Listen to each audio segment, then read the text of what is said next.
Public speaking, it's something that I love so much.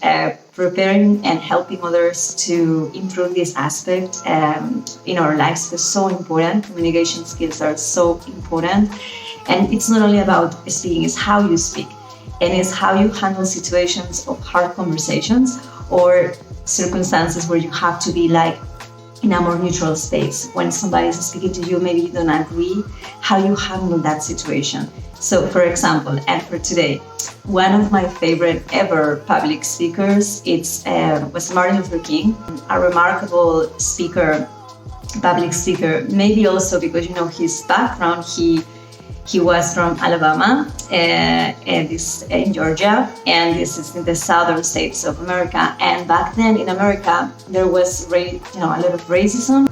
He was a pastor, he was a minister, he studied theology, and he came from this very strong sense of faith.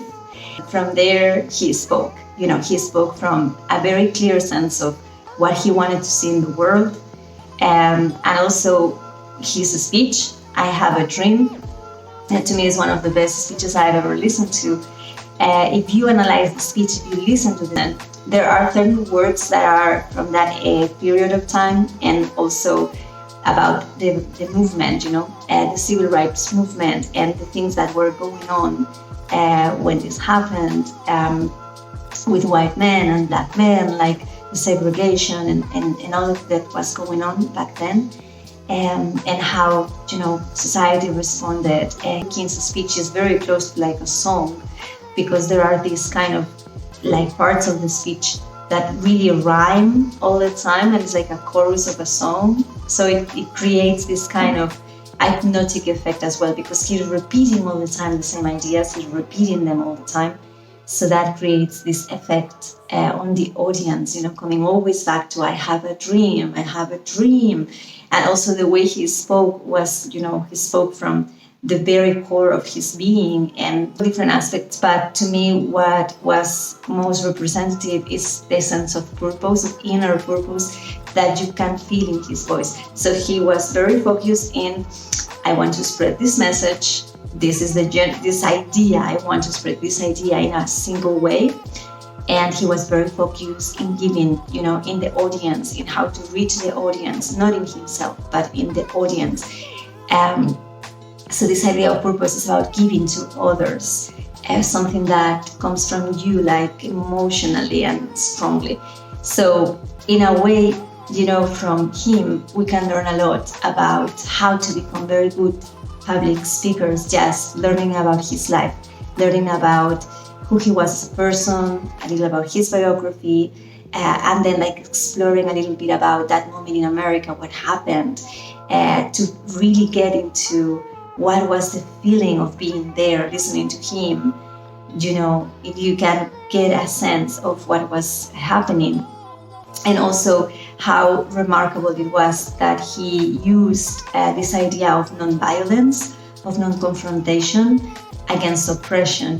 How evolved emotionally you have to get to be in that place where you choose love and compassion as a way to respond to the oppressor. Get a little bit that he had to be in that space of compassion and non-violence, to handle that and communicate in the way he communicated. If you listen to any interview of him with other people like journalists, or in that moment that I'm going to show you a documentary that I really like about him, you notice how he uses language in a way that comes from non-confrontation. So he's always putting empathy first.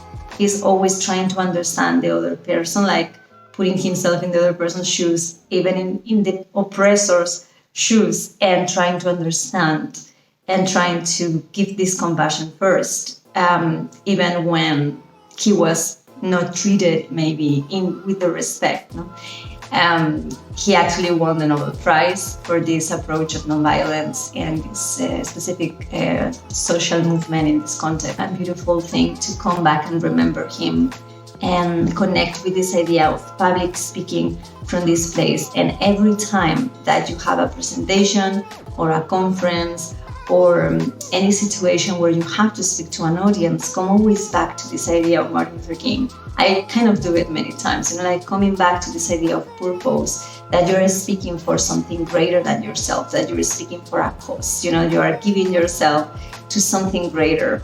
Because when you do that, you don't feel nervous anymore, you don't feel embarrassed anymore, because it's not about you, it's about this other thing that you want to see in the world.